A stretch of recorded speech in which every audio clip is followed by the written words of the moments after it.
Hello and welcome to the Thursday, December 19th, 2019 edition of Tesla Daily, unofficial Tesla podcast. My name is Rob Maurer. We have Matt Joyce on the podcast again today. He is here to discuss a variety of topics that we have listed out, so we'll see what we're able to get to. Talking about some of the news from today and just Tesla topics in general. Tesla stock on the day today, another good day, finishing up 2.8% to $404.04. So another new all-time high close, and that compared to the NASDAQ up 0.7%. So at this point, I would like Matt to join the podcast and say hi. Hey, Rob.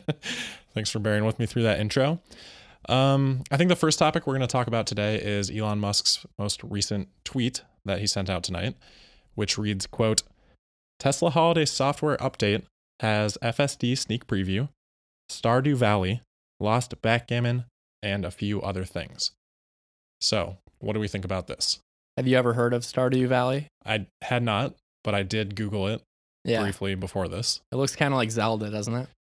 I didn't look into it very deeply, but it reminded me of Farmville based on the fact that it said it was a simulated farming game. Yeah. That's about as far as I got on Stardew Valley. Farmville and like Zelda on a Game Boy or something.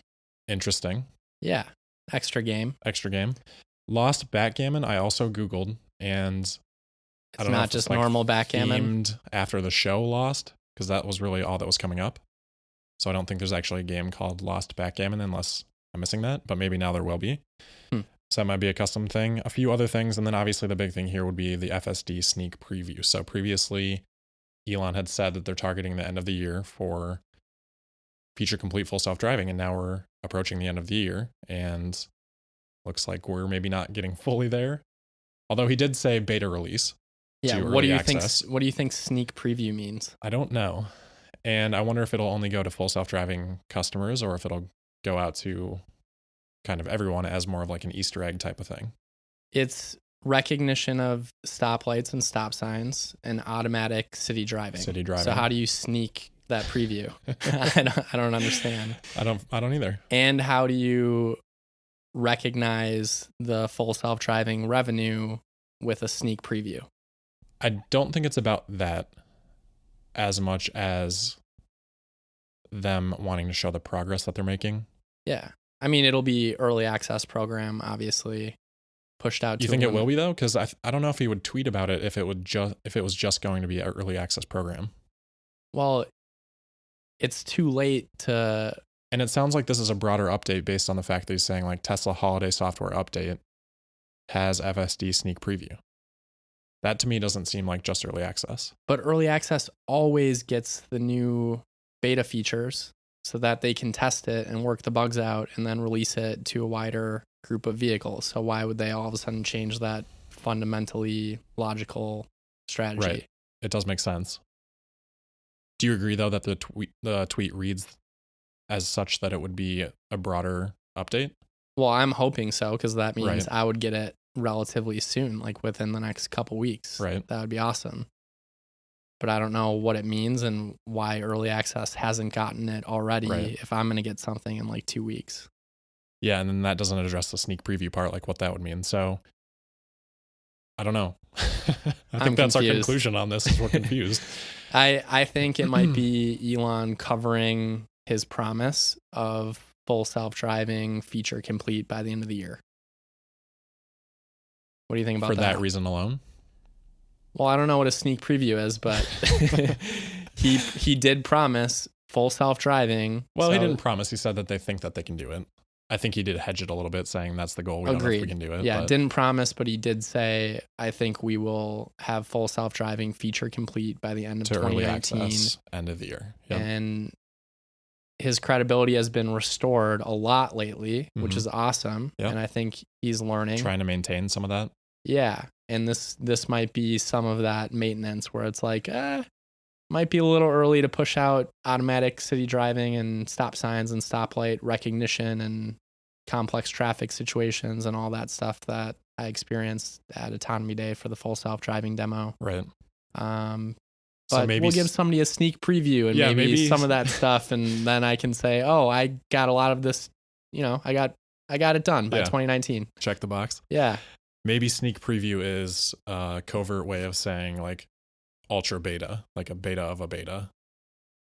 That sounds like early access program to me. Yeah. If it's ultra beta, that's like the biggest need to just beta test it with early access program on a very small fleet of Teslas. So yeah, this one confuses me quite a bit. Yeah. I have no idea what's going on. But you think, it do you just agree came that off the press like an hour ago, so we haven't really seen any. Haven't seen other reactions to it at all. Do you think the tweet though reads like it is a broader update? It would be weird if that was just early access to me for him to tweet that out, like phrased that way. I agree. Okay. It just doesn't make sense. Right, it doesn't make to sense, me. but yeah. Okay. Because it would change up how they've done it for the last, years? Yeah, at least a few years, yeah. Have they ever diverged from that early access program getting it first and then everyone else? I think there have been things that have released without going through early access, but not being in early access, obviously, I don't know that. So yeah. Well, we were driving in my Model 3 earlier, and it got the recent software update, and the new lane change is night and day. Yeah. It's so confident. It's so quick. You do the full stock change to initiate the lane change, and it happens within half a second, literally less than 1 second, and it's moving and very no responsive. hesitation. And it seems like it's not doing I'm shifting to the other lane and pulling back for like phantom reasons. That's kind of disappearing. And yeah, it's not slowing down a lot in order to merge. It's kind of maintaining speed until something opens up. I still want to see it increase accelerate speed to pass. Yeah. So, I mean, you can see with this new like 3D UI where you can literally pinch zoom, see exactly what the car is seeing on the sides of it, ahead of it, behind it, and like good distance too, ahead and behind. So I thought if it has that capability and it sees a gap of 2 cars ahead of you and everything is clogged kind of adjacent to you and behind you, speed up or if and it then sees merge. That those cars are decelerating or something like that. Yeah. Because it'll know all that information. It's aware of its environment. Right. So I'd like to see it kind of add that to its repertoire of just speeding up and then merging with the same kind of confidence. Which I'm sure is, a next step in the process. Yeah. But yeah, I would agree. The lane change was super confident, happened super quickly. My immediate thought was this is easier than changing a lane by yourself. Mm-hmm. And it's just crazy that the progress I've seen over the last year just with software alone. Right. It's night and day. And it's just these gradual but significant improvements that add up quickly. Yeah, very quickly. Yep. Like it's really hard to extrapolate that rate of change years into the future. Right. And that's why people are not good at that, as Elon has said many times. Yep. Nobody is. And that's why nobody is going to be right in their predictions. They're going to be off by some amount, but yeah. And we should note that that's not necessarily for Navigate on Autopilot yet, but it's a nice sign of like what's to come with Navigate on Autopilot, because Navigate on Autopilot is still a little more cautious like it was previous to this update. When you're doing the lane changes, this is more of the driver initiated with the turn stock lane change that's more aggressive now. We did a little Navigate on Autopilot on the highway, and I feel like it may be felt improved. Better. It may be improved, but it's better. not as aggressive as these new lane changes are. Yeah. And I don't know what setting I had it on, whether it was Mad Max or standard. Yeah. So I need to look into that. And I probably took that off because early on it was changing lanes all the time, not very sensibly. And on so like that's Mad Max. Where, not necessarily Mad Max, just the no driver confirmation and just changing lanes, not because of a route, but to like pass cars and stuff. And when it was on that setting, it would just like change lanes too often. Okay. Yeah. It would just kind of go, sometimes it would literally just go out of the lane and back into the lane it just left within like a minute and didn't really advance too much. And it's like, okay, this is a little too much and they need to kind of simplify it a bit. Okay. All right, let's move on to the next thing then. So the other kind of interesting news that we saw today was on the Volkswagen Id3. There was some news from Manager Magazine. I'll just read the quote here. They say, according to information from Manager Magazine, the Id3 will continue to be built for months without a complete software architecture. It says wagons here as the translation, but I'm assuming the vehicles would then be parked in specially rented parking lots according to company circles. In spring, service teams with mobile computer stations should install new software for the first 10,000 ID3s. And then a second wave is planned for mid-May. A total of more than 20,000 ID3s should be reworked according to Manager Magazine. Only then can the new electric car be installed with the latest software via over-the-air updates, as has been the case for a long time with US industry leader Tesla. So, interesting news here today. We know that the ID3 has already began production, and we already knew that they were going to hold that production off from delivery for some period of time. I'm not sure exactly what that period of time was. A lot of people are reporting this as a delay in deliveries due to the challenges that they're having with software here that are being reported. I don't know if that's the case. I was looking into like when the original ID3 target was a little bit before we started the podcast, and it looks like the original target was for summer 2020. And, 6 months from now would put it in that target. So I don't know that this is necessarily a delay causing thing, more so as like there's an issue that is cropping up here that they hope to resolve in time within their normal timeline. But obviously this is something that could be potentially concerning if they have any further delays on the software front. Yeah, I hear you, but I've got a hot take. Tesla Daily is all about hot takes, so let's hear it. My hot take is it seems as though legacy automakers are not good at software. That is the kind of hot take that I'm looking for. I mean, they've got to make the software from the ground up applied to the electric vehicle infrastructure where it literally controls the entire vehicle. Right. That's starting from scratch. That is not simple. And you can see just like and when not we their went, expertise. Yeah. And just like we went to the LA Auto Show and we saw all the infotainment centers, the entire car is controlled from this infotainment center. And whether it was the iPace, the e-tron, anything we looked at that wasn't a Tesla, the controlling the vehicle, Mach-E, yep. The user interface and software to control the vehicle, it's not good. It is really lacking. Yeah. And I think we're seeing that here with VW too. Yeah. And I don't know if you want to talk about our Mach-E experience at all. We can. I've talked about it on the podcast a little bit before. I mean, the short version is it's not finished. And there's a dial in the middle of the tablet, a gigantic knob. You don't like that? I don't like it. I've told people off the podcast that whenever I talk about it, I feel a slight rage build inside me. It's just strange because it's just such a poor design decision. It adds cost. It makes designing the user interface more complex, which we even mentioned to the guy that was showing it to us. And he was like, oh yeah, like, ha ha ha. But like it does. Yeah, and there's a couple of things there. So one, they had the right strategy of trying to knock off the Tesla Model 3 interior. So close. If I'm a legacy automaker, that is the strategy you take. You are Samsung knocking off the iPhone. Like just do it. It makes form sense. Factor and they made an incredible design and you need to copy it because it was so thoughtful and good. But one, like what is the Ford Mach-E? What's the autonomy sensor suite? What is are they planning to push software and make it full self-driving? No, it's the same as the rest of their, it'll have like the normal traffic assist lane keeping stuff. So that's why the screen is vertical and not horizontal, I assume.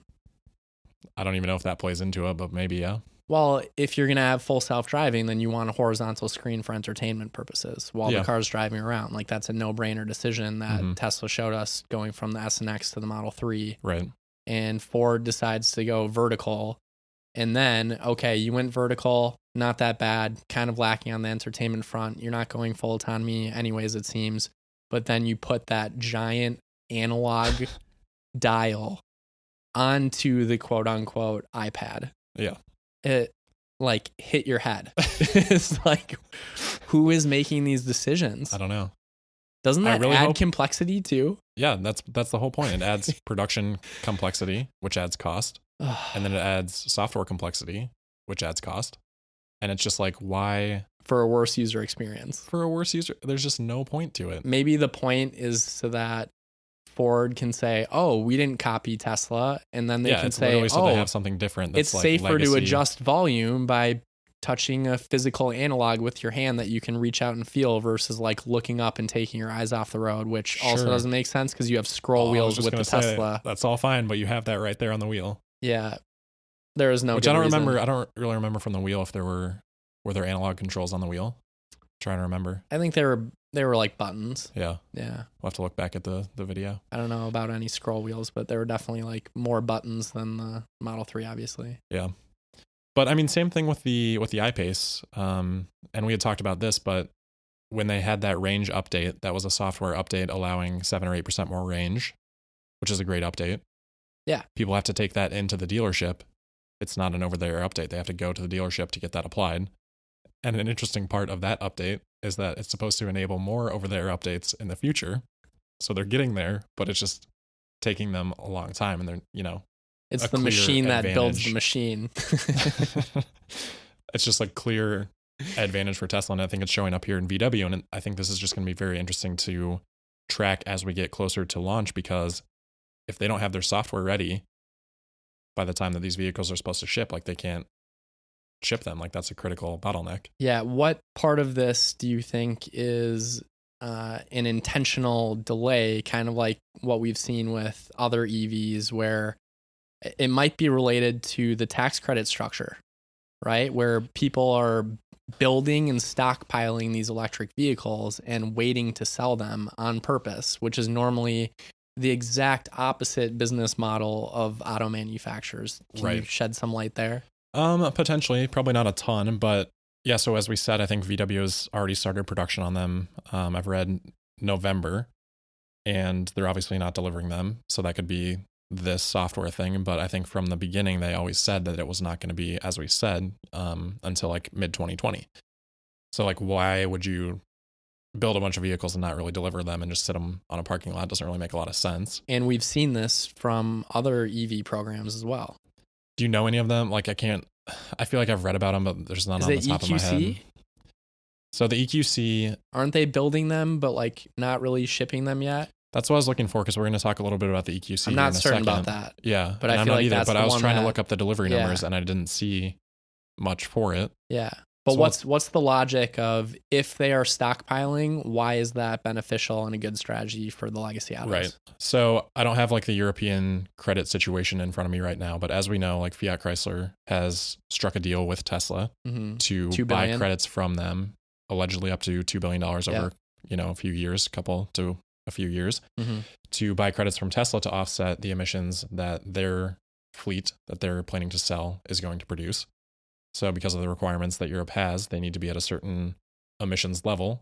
And if they're not there, they need to offset that with credits. So then they struck that deal with Tesla.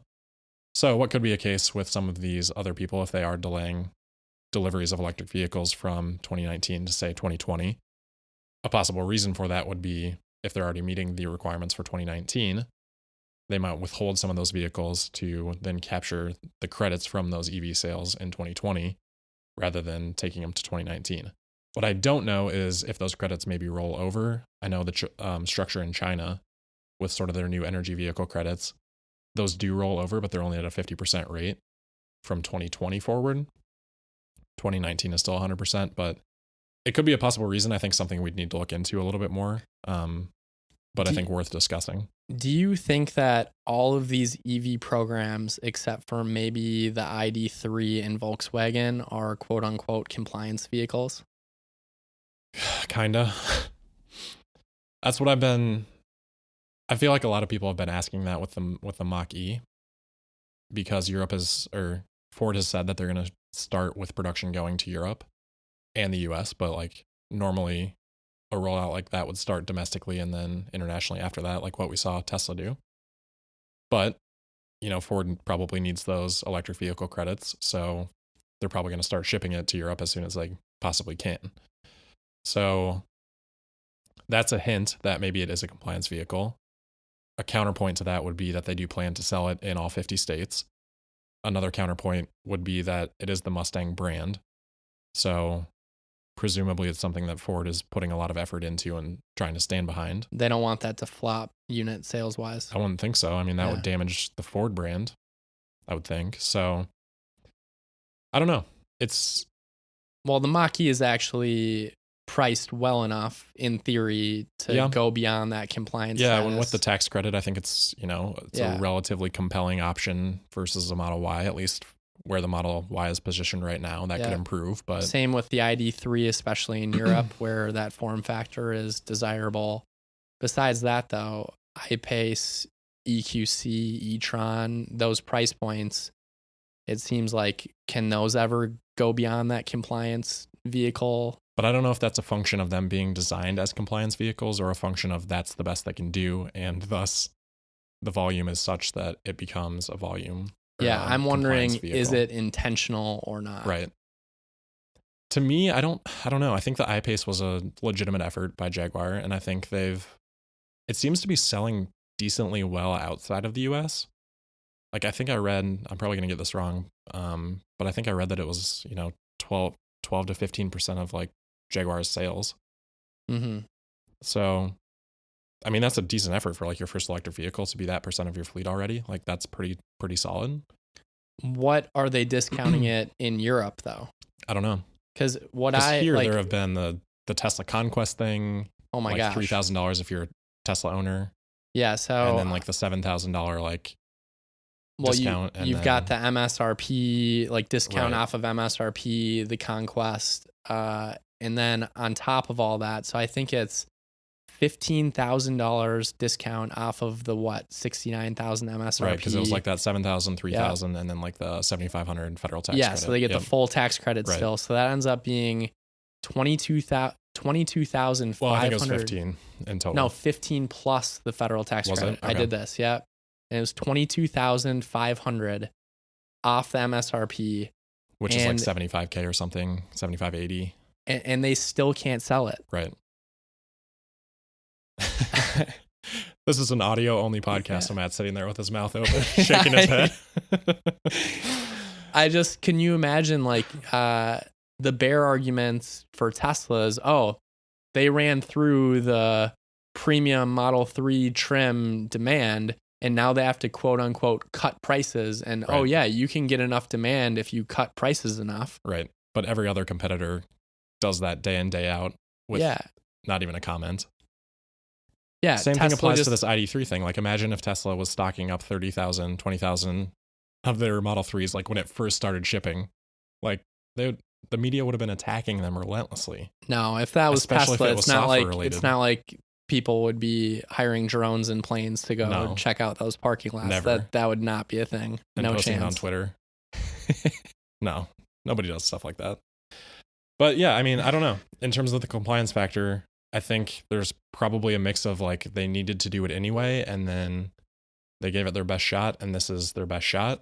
Like, I don't think the Porsche Taycan is a compliance vehicle. I think that's Porsche's best effort, and I think they optimized for different things than Tesla optimized for, which to some extent makes sense because you're trying to compete with Tesla, and you're not going to be able to if you try to compete spec for spec with Tesla. So you got to try to differentiate a little bit, which Porsche's done by adding, transmission, having 2 gears, making it more about the luxury interior, making it more about being a true like driver's racer car versus, Tesla's more of an all around do everything type of vehicle.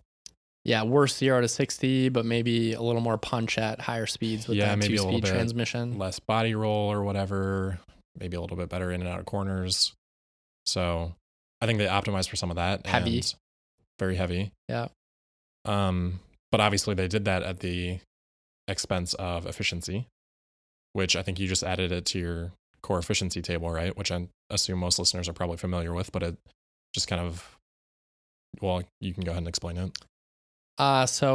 Core efficiency, it basically says how many kilowatt hours does the electric vehicle use per 100 miles of range and per 1,000 pounds of weight. So before, if people were measuring EVs on the mile per gallon equivalent, that would penalize any vehicle with a decent or large size battery. So this is meant to correct for that variable, because you need these vehicles to have practical range, or else they're not going to sell well. So you shouldn't be afraid to put a large battery with practical range that's actually going to sell because it'll punish your miles per gallon equivalent rating. Right, which is why the Hyundai Ioniq was, The king. crowned as the most efficient electric vehicle, when in reality, it just had a smaller battery, so it weighed 28 less. kilowatt hours. Tiny. Yeah, so if you cut half the battery out of the Model 3, like, it's going to go farther than the Ioniq.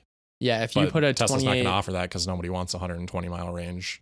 Yeah, well, EV. if you put a 28 kilowatt hour battery in the Model 3, it would take away that battery weight, and the miles per gallon equivalent would skyrocket. Exactly. But it wouldn't sell, so it wouldn't accomplish the mission that they're setting out to do. Right. Or generate revenue. Right. So that's what the core efficiency tries to correct for. Yeah. And Tesla's score really well on that. And the Taycan scores quite poorly. I think is it the lowest on your table? So yeah, Tesla, the best is like a 5.5. So it uses 5.5 kilowatt hours of battery every 100 miles and 1,000 pounds of weight. The performance Taycan, so keep in mind these other models that have worse performance, like these other versions of the Taycan, they're going to release cheaper ones, longer range ones, worse performance ones.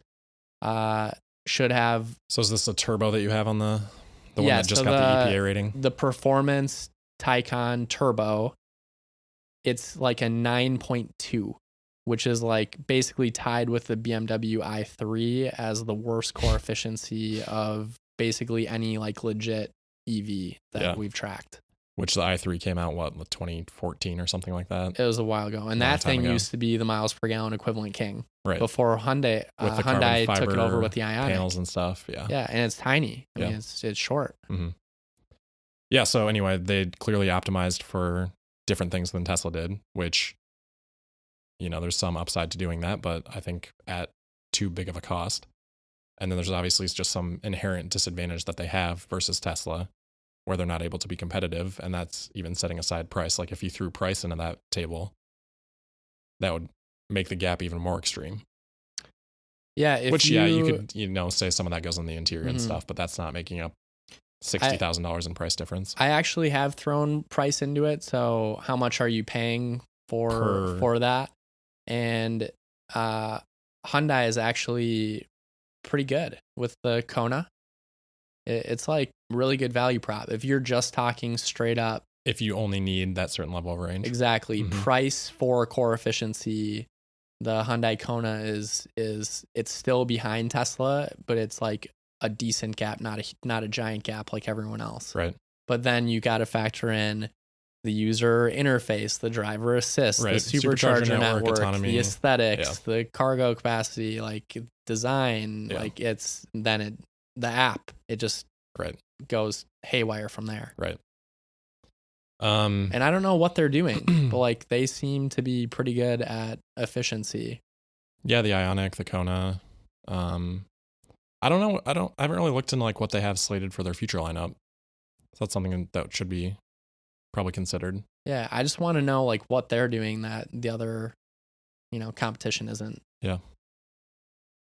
It's interesting to think about. Anything else on the VW stuff that we didn't cover? I feel like that was probably most of it.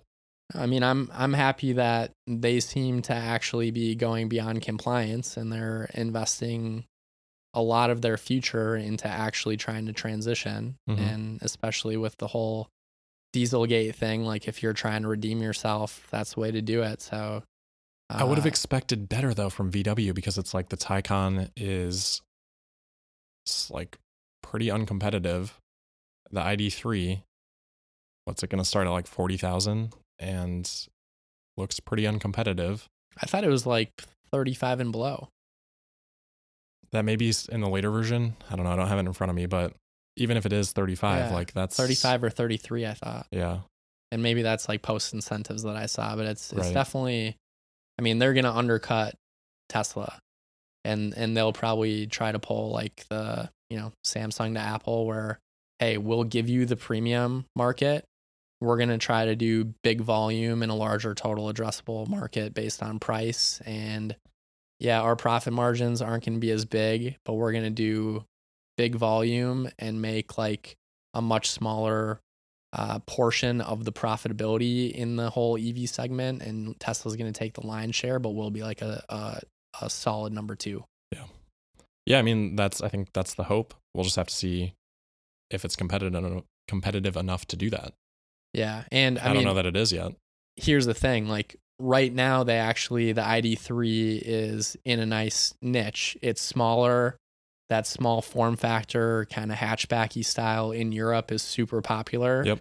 The Model 3 is still big for a lot of people in Europe, right? Mm-hmm. But that's right now. What if Tesla comes out with a Model 2, like a smaller, more compact version of the Model 3, then all of a sudden they're toast again. Yeah. So we should maybe talk about that because somebody left a comment today on one of the podcasts and said they're not feeling great about the growth prospects for Tesla beyond like 2021, I think it was. Okay. Because, within that period of time, we've got Gigafactory Shanghai, we've got Model Y, which, there could be some concern about Model Y eating into the annual sales volume for Model 3. Cannibalization, yeah. Yep, which Tesla said they're not super worried about, but I think that's, maybe not a realistic expectation from them. There's no certainty. I think the natural growth in demand from more awareness about Tesla and electric vehicles in general is going to offset some of that cannibalization that we're going to see from Model Y, but I do think there's going to be some of it. It's just a question of how much it ends up actually impacting the annual volume. But anyway, that's sort of a separate topic. And then we've got the Model Y, we've got Shanghai, we've got the Cybertruck then in 2021 and sort of carrying into 2022. And then from his perspective, that was kind of all we had. But then we have Tesla Energy, we have the solar roof. We've got, more grid scale power pack, mega pack projects that are going to be happening. Rentable solar for the installs. That's going to be happening. So there's all these product lines that still have a ton of potential. And even like Model Y and Cybertruck at that point are still going to have a lot of potential. Well, Model 3 must fall off a cliff then, because I heard on CNBC earlier from Craig Irwin that Tesla's growth is going to decelerate in 2020. Yeah. What do you think? I don't think he's thinking about it correctly. Okay. You don't think all those product lines are going to end up growing Tesla's top line revenue? Yeah. Yeah, that's a miss for sure. Oh my gosh. But then like beyond that, so there's a lot of product lines that we know about, but then beyond that, we don't really have a lot of information on like what could be new for 2022 timeframe. We'll have like the single motor Cybertruck, and that would kind of be the only new product that we know about at this time.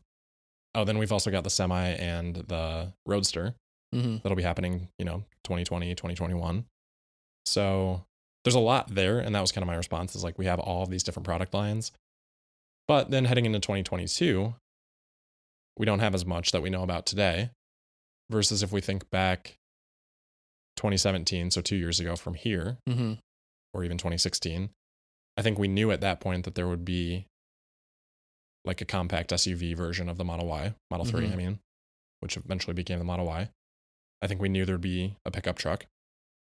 I don't know that we knew that there would be a Semi. I can't remember when that was. That was late 2017. Seemed a little off-brand. Found out about that. Didn't it? I think it just seemed a little soon. Yeah. Especially because they unveiled that before like a pickup or before like a crossover SUV. So we kind of knew about most of these product lines 2 to 3 years ahead of time. So this should be the time that we start to get some sort of an idea maybe about what's going to be in 2022. And he said that they're not going to unveil anything. Not really or make anything like, next year. Yeah, product roadmap announcements. But the two things that I think will come maybe or be unveiled or at least talked about a year or two from now, Model 2, so kind of a more subcompact version of Model 3, lower price point, maybe $30K instead of $40K base. And then there's still, I don't know the last time you checked out the Tesla Master Plan Part 2. Every day. But something that's kind of gone under the radar, it's the Elon talked about a quote unquote high passenger density urban transport as kind of the final, I don't know if that's a vehicle or a system or one of those glass pods on skates. Is this the minibus thing or is this not? Or is exactly. that a separate so one? That's my question to you. Is there a separate point in here about minibus or is there not? in the master plan, Yeah. all it says is high passenger density urban transport. And this is where he could be referring to a minibus, right? Or he could be talking about like a loop, like you've got the Las Vegas loop, right? They've got that contract, the Boring Company, right? In theory, that's like a deal and something that is likely going to happen in real life. How are they going to transport people? Is it going to be like they demonstrated with that Hyperloop? With the Model X. Where it's just a Model X and no more skates, and you just drive with autopilot. You've got kind of a lane essentially, and then you've got these wheels that kind of pop up from the Model X and act as like guide rails essentially. So I don't know. Do they just do that and go EVs and tunnels and autonomy and wheels, or do they go back to the skate with this like public transportation system? Because obviously, if you're on average 2 people per vehicle going through that tunnel, that's not very high bandwidth for transportation versus what they initially made like a video of were these glass pods on these skates for this loop or hyperloop. And you can pack a lot of people in there. You don't have to be super wealthy and need to afford a Tesla in order to use the system. I'm just pretty interested in that because those seem like the 2 things that haven't been announced that I hope are announced in like the next year or 2. Yeah. The reason I was asking about the minibus is for some reason I have a recollection of him changing that part of the plan not that long after publishing it, but maybe I wish I could remember more clearly like what I'm thinking of. But there was definitely a point in time where they had announced a certain strategy related to like a minibus, and then Elon a little bit down the road had said, you know, we kind of reconsidered things, and with like full autonomy, something like that probably isn't going to make sense. And just a Model Y would just be just more Model Ys, right? Maybe like 2 Model Ys. You're not going to want to transport like that many people on a bus. It's just like the use case for it would be maybe too small or something like that. And so I'd have to go back and look at like what that is. It's just in my memory and it's a little foggy, but I remember when he was talking about the minibus, he did say it wouldn't be like stops. It would come kind of, maybe it would come pick you up where you are and bring you directly to your destination, but maybe it would try to do it in like the most efficient public transport way possible. But he said it wouldn't be like normal bus stops where it's just the same thing over and over. It'd be less, a variable route based on demand. It would be less centralized. Right.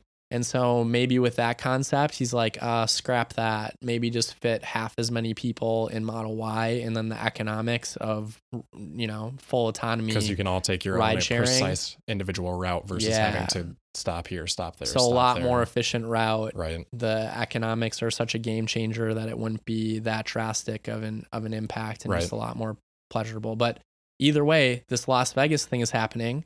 So they're doing something in that loop. What's it going to be? Just Tesla vehicles going through that? That's not a game changer, is it? I mean, everything's going to be a Tesla vehicle at some point, right? I mean, like a Model 3 Y XS, once they make that loop to Las Vegas, how are they going to transport people? I don't know. That whole concept to me has been kind of like pie in the sky, I think. So maybe you don't have to afford a Tesla, but you just go on the Tesla network and you can take a Tesla and it's not that expensive. So it doesn't. And then it goes into the Hyperloop. Yeah. I mean, I guess they could do that, but still that's inefficient. The amount of people on average per vehicle and the bandwidth is still low compared to like even sidewalk walking or public transportation is the highest. But I mean, if you see, I think Alex Potter shared that report and it showed like the bandwidth of these various travel options, and vehicles was not an efficient one because there's only a couple people in it and you've got a ton of them on the highway and you've got traffic. Takes up a lot of space. Yeah. It's a very inefficient way of moving large groups of people versus public transportation is super efficient. So I feel like, especially if you're doing this Las Vegas loop and you're trying to prove that concept of efficient transportation of people, then maybe you do this high passenger density urban transport connected to the loop. But I thought he ditched the skates idea, so that doesn't really make sense either. So I'm eager to find out what he's going to do for that plan. Yeah, and I'm guessing they're probably still in sort of that testing and learning phase with all this too, to try and it's a difficult problem to solve for sure. And I don't think we know right now what the best solutions are going to be. So I think there's a lot of testing, understanding, you know, first of all, how feasible is this Hyperloop plan even in the first place? Like how's the progress going with the Boring Company and things like that?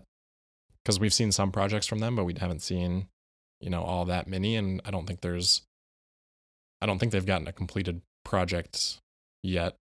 I think it's been mostly testing. I don't follow them super, super closely, but that's my thought right now.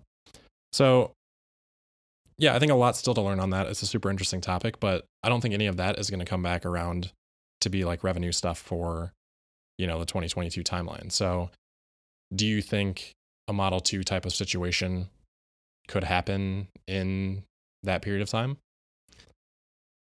Model 2? What did like Elon... where do we see the growth for 2022 and 2023? Didn't he say we would make like a cheaper, I think he said like 25K at the time, but that was when Model 3 was like supposed to be 35. So maybe it just goes from 40 to 30 instead of 35 to 25. And he said what? Like within, it's not essential right now because they've got other, you know, they've got to fulfill everything else of their product roadmap first. But he said like within a few years, quick. Didn't Yeah, he? it was like, I feel like it was like 3, but it might have been 5. So, I mean, maybe that's 2023. Yeah. And maybe, I mean, who knows? The more that they are profitable and have positive free cash flow, like if they really crush it, especially on like if that Tesla network comes to fruition and they're printing money, then they can accelerate all these timelines. Yeah. Right. And with the stock price where it's at right now at, you know, a $72 billion valuation, you can raise money and not dilute people as much. $3.5 billion for 5% of the company. Yeah. And, you know, add 60-70% to your cash balance. And just accelerate I don't timeline. think they really need to. I mean, Elon has said in the past that they're not necessarily capital constrained. And the last capital raise they did, they said was just really for a cushion. And so far, you know, they haven't really tapped into that. Maybe they've used it a little bit as working capital, but at the end of the quarters, you know, their cash balance has continued to grow. So I don't think they're necessarily capital constrained. But when we think about 2022 and 2023, I think we're going to learn a lot more about this on Battery and Powertrain Investor Day, because I think that is going to be the point in time where they sort of map out their longer term plans for, you know, getting to that 2 terawatt hour per year production capacity that Elon mentioned on, I think, the last earnings call. And if they give us sort of a roadmap for that, it doesn't really matter what the product line looks like. We know how much revenue Tesla can earn from a kilowatt hour of a battery. So we can use that, and Tesla's like, there's no shortage of things that batteries are going to be needed for, in my opinion. Tesla will figure out how to use those batteries. Like, that to me is not a question. The question is, how many batteries can you produce and at what price? And I think Battery Powertrain Investor Day is where we get some of those answers. Oh, I'm super excited for that. Yeah. You get some Maxwell in there. You get some lithium mining in there. They're going to tell us how to take out cobalt, I assume. Yeah. Which, I mean, I just saw an article lately of basically people accusing Apple, more Tesla, of the Congo stuff, yeah. Like child labor in the Congo, where almost, you know, the world's like almost entire cobalt supply exists.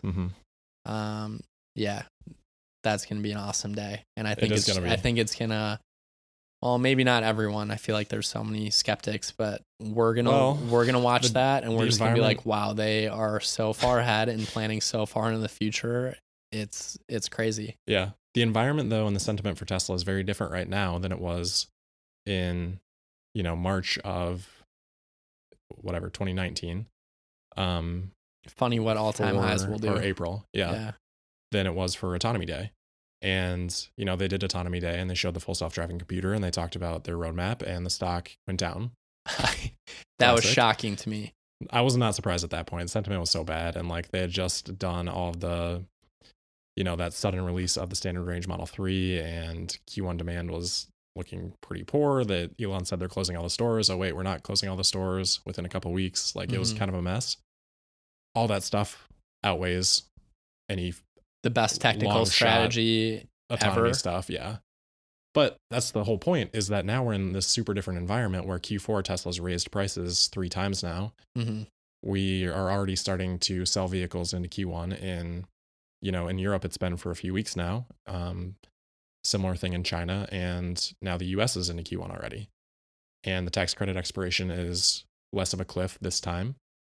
And obviously the stock price, as you said, is at an all-time high. So I think Tesla has more opportunity this time to get credit for an event like that than they did for the autonomy event, which makes me even potentially a little bit more excited. I mean, I was super excited for autonomy event because like, I don't, obviously that was a bad time for my trades of Tesla, but setting that aside, I don't necessarily care about the short-term movements that much. So, but it's still, I think the point is that there's a lot more opportunity here for Tesla to surprise positively than there was in that sort of an environment. Yeah, no, I'm super jacked for battery and powertrain yesterday. And things could change by then, but yeah. Speaking of credit, so Tesla and GM not getting that tax credit. Well, all of the automakers not getting the EV tax credit extension. What do you think there? Yeah, so I talked about this a little bit on the podcast. I mean, I know a lot of people are disappointed that it didn't get added, and I don't know if things can still change. I think the deadline for their agreement stuff's all on Friday, so but I think at this point we gotta have to write it off as not getting included. Mixed feelings. I think the people that are looking for acceleration of sustainable energy would have liked to have seen that happen. That's because I do think that it helps. Yeah. But I don't think that it helps as much as we'd like to believe, because when you extend that credit, you give automakers a longer runway to mess around with their electric vehicles. Like there's no pressure. It incentivizes waiting. Yeah. And the longer now instead of 200,000 vehicles, you have 600,000 vehicles. That's so long for you to mess around and still have a $7,000 advantage over your biggest competitor in Tesla. Everyone else can be running out, and then you can have the full thing left, and you can delay long enough where you actually figure out how to build a compelling value prop EV. Yeah, and then maybe most importantly, maybe that runs out the clock on the term of the people managing the company. Those people have short time horizons, most cases not longer than 5 years. If this new extension of this tax credit is going to mean that you can produce electric vehicles for 5 years without having to, actually be competitive in a fair market, because you have that advantage of a subsidy versus someone like Tesla that's going to burn through those 400,000 like that in a year and a half, maybe. It just makes it so much easier for them to delay. Yeah. Short term time. Yeah. You're optimizing for your profit for the period of time that you're going to be working there. So like, why would you not? That's just make and sell ICE nature. Vehicles. Yeah. The quicker you transition to EV, you're going to take a short term profit hit. And investors aren't going to like that. You're not going to get your bonuses. Like all of that stuff is incentivized based on profitability or profitability related metrics. Yeah, that's where that structure hasn't really made sense to me. And like you said, the winner take all thing, I guess, is a good counter to that. Yeah, so the counterpoint for those that haven't heard that is, if the other setup could be, okay, there's a 5 million EV tax credit, like 5 million EVs will get this full credit and then it's done. Like if that were the case, that would incentivize all these manufacturers to move quickly to try to capture that credit. You're saying total across all across automakers. The board, no distribution between the automakers. Just there's 5,000 credits. Whoever gets there first gets them all, or 5 million, gets them as they come. 5 million. The problem with that is that, if someone is super far ahead like Tesla is, they're going to capture a lot of those credits and then they're going to use that to grow economies of scale, and then these other people just can't be competitive. Yeah, I don't think it would be a total amount. I think a lot of people are arguing just for a timeline. So you get X amount of tax credit until this date, then it gets halved until that date, and then it gets halved until that date, then you phase it out completely. Right. Which still has some of those issues too. That would benefit Tesla, and that would create a winner-take-all situation. Like, if it was structured that way, it'd be awesome for us, but like, who's going to catch Tesla then? Yeah, and then in a couple of years when that subsidy's gone, it's like, oh, Tesla, like, they got all these credits and nobody else did. Like, it's not fair now. Yeah, and it's $7,000. Like, that was needed early on when batteries were super expensive, and Tesla was kind of proving the concept of S and X and even 3 early on. But it became like, 8% of the vehicle sale or whatever. But like $7,000 on this next one, that seems so steep. Like, you'd be able to get a Model 3 with autopilot for $33,000 and 250 miles of range. Mm-hmm. That value prop is so good that the demand would go well above 700,000, maybe more. Yeah, and then you're looking at like 20% of the cost of the vehicle versus where it originated at around like 8%. Yeah, so what would happen? Tesla, it would benefit them short term. Demand would skyrocket. So the only way for them to benefit from that would be to scale their production to meet that. And or then as that prices, because their more options. Their total addressable market increases with that $33,000 price point. That's a huge TAM increase. Mm-hmm. And because of that, their production would skyrocket. But then as that fades, the TAM would go back down. What are you going to do? Just like fade that capacity over time as it balances? So that doesn't seem like...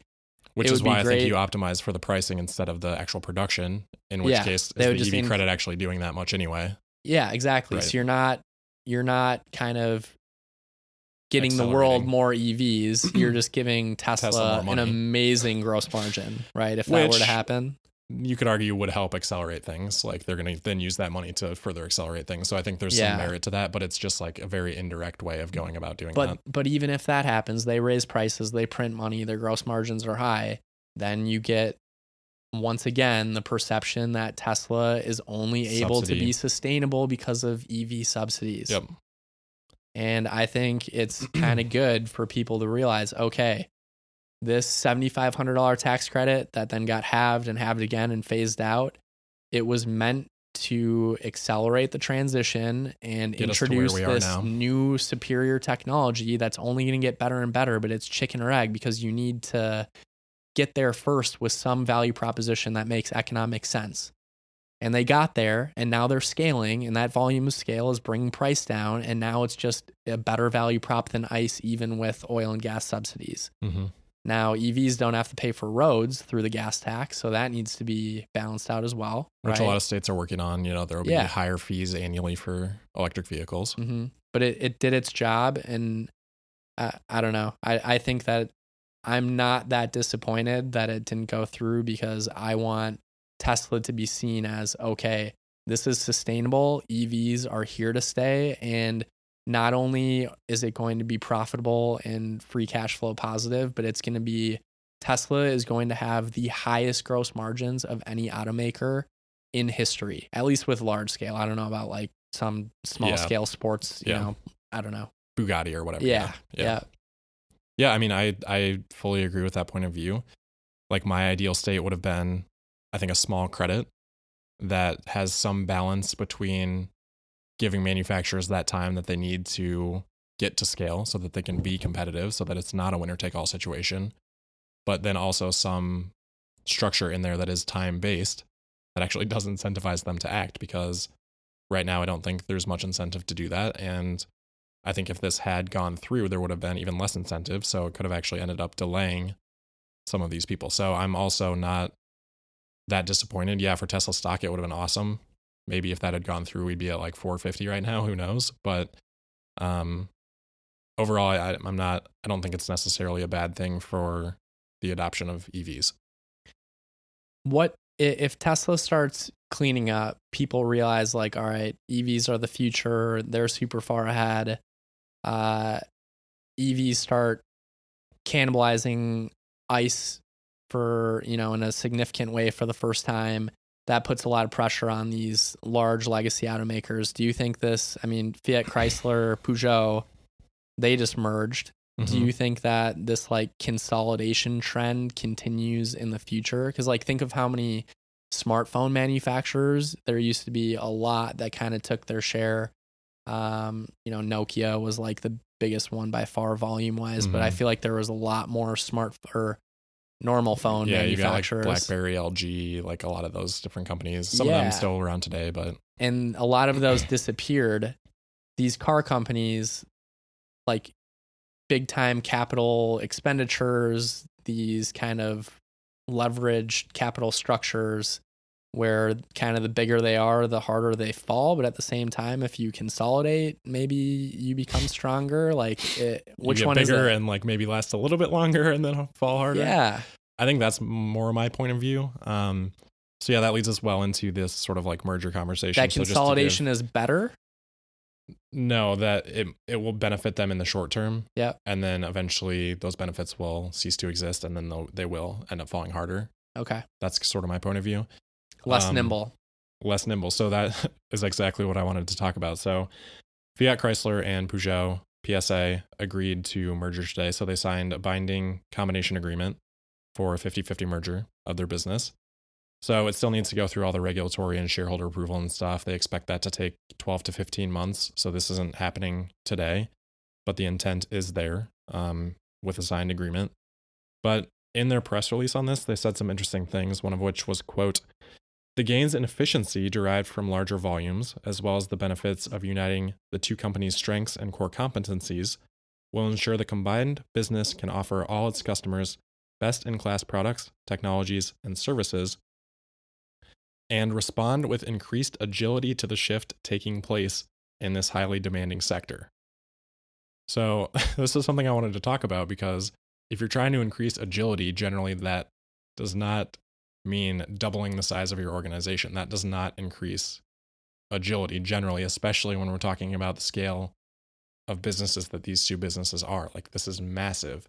They now become the third largest automaker by third or fourth by like unit volume and third or fourth by revenue. So this is two huge companies combining with another huge company, and that's not going to add agility for them. It's going to add economies of scale, and that might offer them some cost benefits, but I don't think this is going to help them at all in the transition to electric vehicles.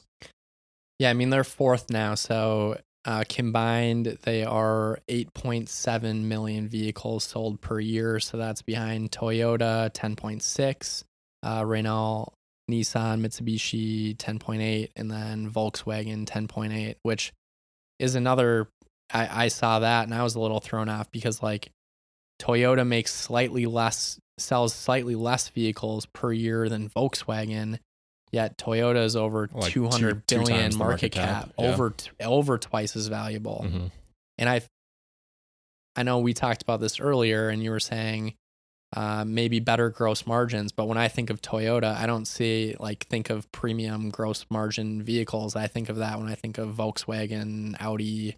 Yeah, I more mentioned that on like extreme cost controls because I know Toyota's really great at that. Yeah. But we haven't had time to look into that. But that must be the case. That was something right? interesting to me too. Like, it's got to be. Like, I don't think anyone's projecting. I thought Toyota they were just selling a lot more larger. vehicles than anyone else. Right.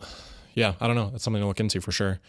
But what are your thoughts on that agility thing? I mean, do you agree with that, or do you think that their point here is valid at all, or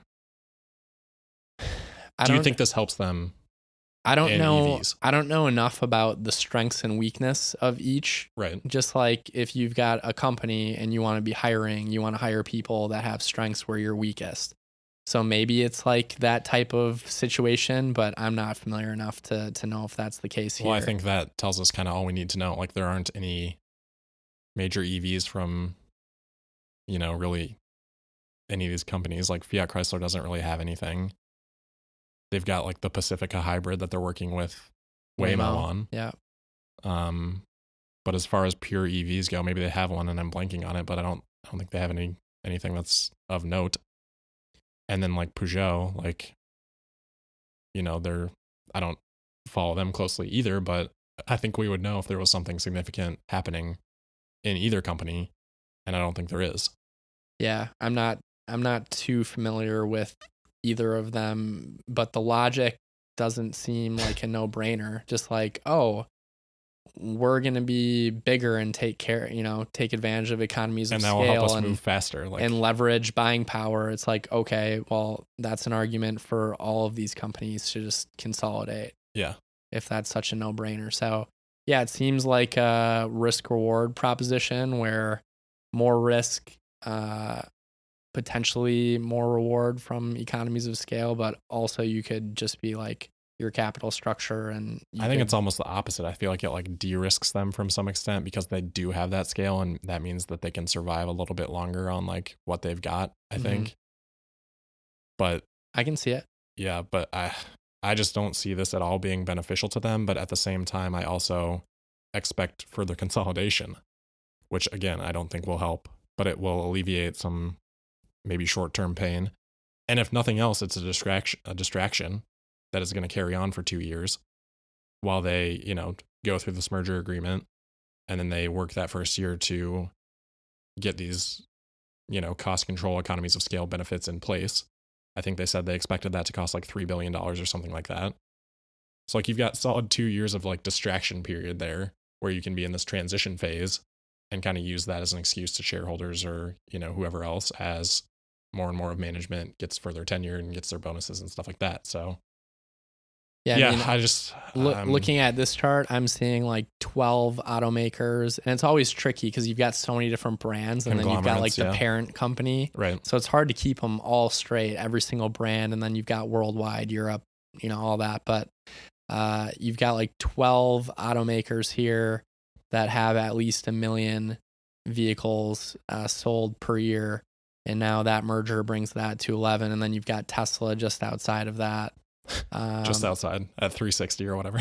Yeah, well, under 1 million. In a couple of years, we'll be there. Yeah, under 1 million. Yeah. But I think the same thing is going to happen with smartphones, where all of a sudden you see some go away, you see some consolidation and mergers, and the future is going to have a lot fewer suppliers of vehicles because this is going to be like a graveyard situation. Yeah, it's going to be difficult for a lot of people to get through it. Completely agree. This was something that I talked about with Dave Lee back on the first interview I ever did on this podcast back in 2017. And he brought that up. Like, why are there so many different auto brands? Like, these vehicles aren't really that different from each other. Like, why do we have, 30, 40 significant brands in this space? Like, there's no other consumer space where there's that many competitive products. Like, you think about like most consumer electronics, there's maybe like 3 or 4 major players. And that's pretty much it. And the car is becoming a consumer electronic. Like, yep, same exact thing is. Why would there not just be 3 or 4? Almost certain going to happen. Yeah. Yeah. It doesn't make sense to have 30, 40. Like as the world becomes more globalized, there's no reason for all of these little. Yeah. And if you get, if you're behind, or if there's a downturn or, misfortune, anything like that, car companies are probably a lot more at risk than like a consumer electronics company typically is. Yeah, because I mean, it's not like margins pre-Apple were great in that space either. And like aside from Apple, they're also not great, but they're probably better than what autos have. For sure. Yeah. Yeah. Autos are notoriously low. Much more flexible because the return for your CapEx in the auto space is what, maybe like probably in most cases like a 10-year project. Best case, maybe like a 5-year project. That's not the case for like most consumer electronics. Like those are like, a couple years.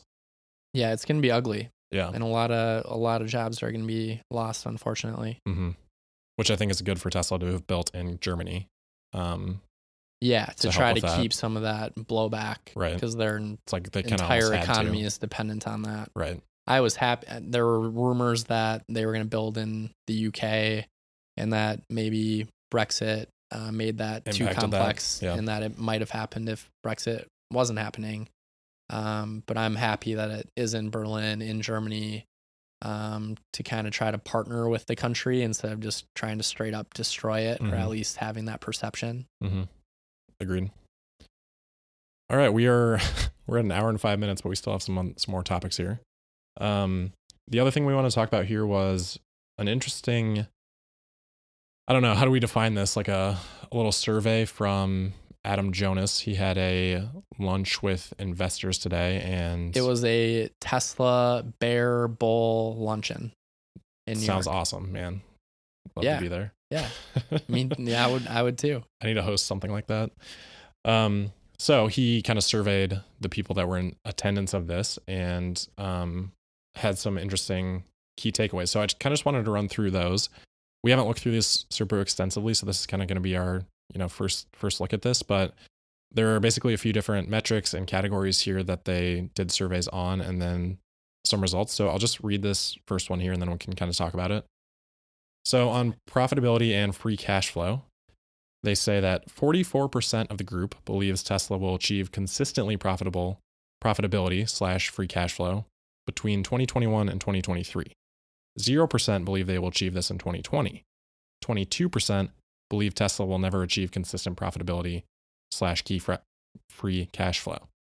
This was a little surprising to me given how most people in the room agreed China profitability was more or less a no-brainer. So that was the response on profitability and free cash flow.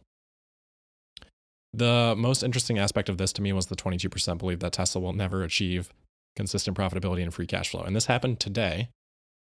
So this isn't like an outdated point of view. I mean, at least it's not like half of people. Right. And I think if you would have asked this 6-12 months ago, It'd be majority. It would have been a very different result. Yeah. But it's still interesting that, a quarter of the room that was there, maybe that's the bear quarter. We don't really know, how many people or how this breaks down between bull and bear or anything like that. Mm-hmm. But that's a significant number still that don't believe that Tesla's ever going to be profitable or free cash flow positive, which obviously you need to do to be a sustaining business. So any thoughts more on that? Yeah, I was more intrigued by the 0% believe they will achieve profitability in 2020. Like Wall Street analysts. Well, it says achieve everyone consistently profitable free cash flow. So positive you can free cash flow. Yeah, you can interpret that as like every quarter, which I don't think they'll probably be every quarter because I think Q1 is maybe right now at least looking at like a negative. So you don't think that's saying overall for 2020? Because 0%, that's just I think it probably depends on how you interpret the it. Entire room. Okay. Yeah, and we can't see how these questions were phrased either. We don't have the exact wording of the question, which you guys know I'm all about that. So, but I mean, you've got China Gigafactory that increased profitability, Model 3 at scale, and then you've got Model Y. Which I think is the problem is you're ramping 2 of the 3 of those things that year. And that's a short-term thing. But like Kirkhorn said, they're kind of turning the corner on having that profitable which was a super underappreciated comment on the, I think that was Q2 earnings call. We should have read into that more because that I read into it. That's straight up called Q3. Yeah. Right? And that kind of shift. But I mean, you've got China Giga likely to enable a more profitable Model 3 due to a few reasons. You've got no more 15% import tariff. And for a while, that was a 40% import tariff. So whenever you're importing a Model 3 from the States, you've got to, multiply by 1.4 the cost of that thing, which is insanely high price. And they were still selling them, right? Maybe not at the volumes they once were, but still selling some.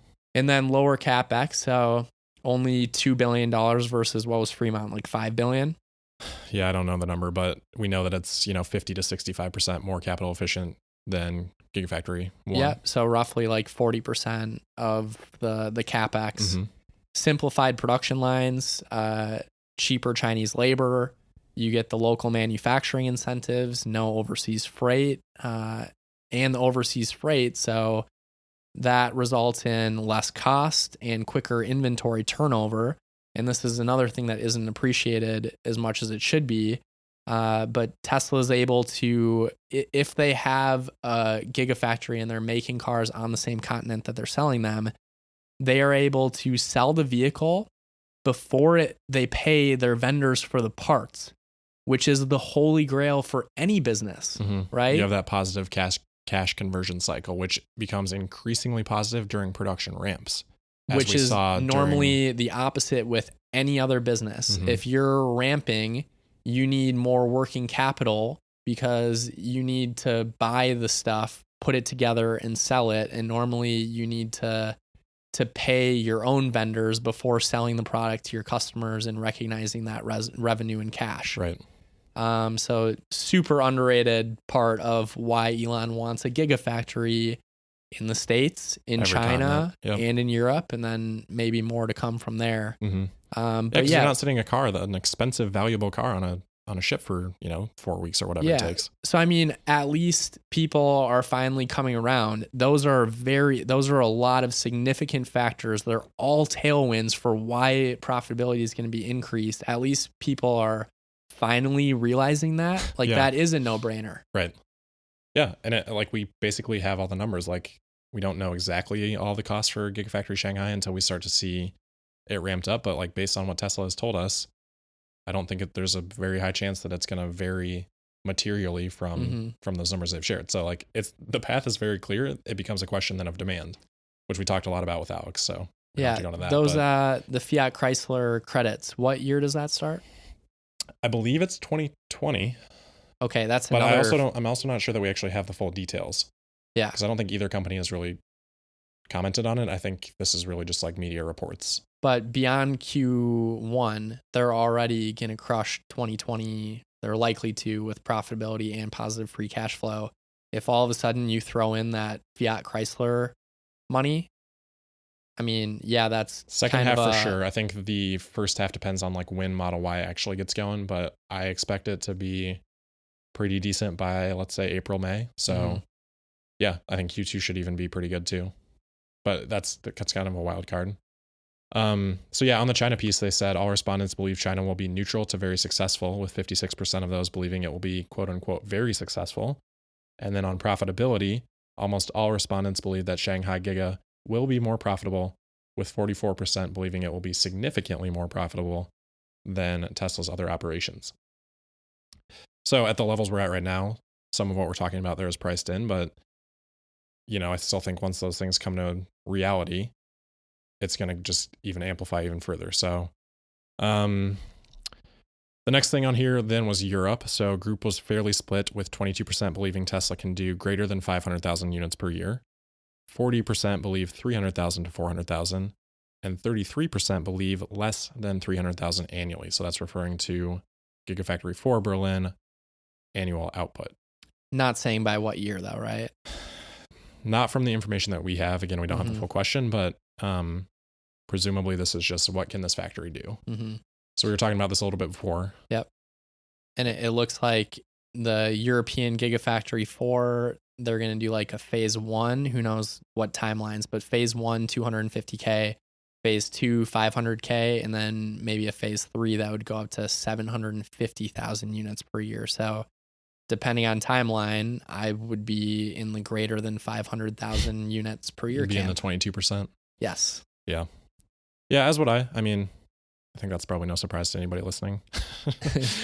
Model Y. So 63% of respondents believe Model Y will have a, quote, somewhat positive impact, end quote, with 25% believing it will have a, quote, somewhat negative impact, end quote. Fairly lukewarm responses based on what I have been hearing from people. That's from Adam Jonas. So we've talked about this too. I think a lot of people, I think the anti-selling for Model Y has carried through, perpetuated the sentiment since the unveiling. And for good reason. It's not the most exciting vehicle Tesla has ever released. It is a bigger Model 3.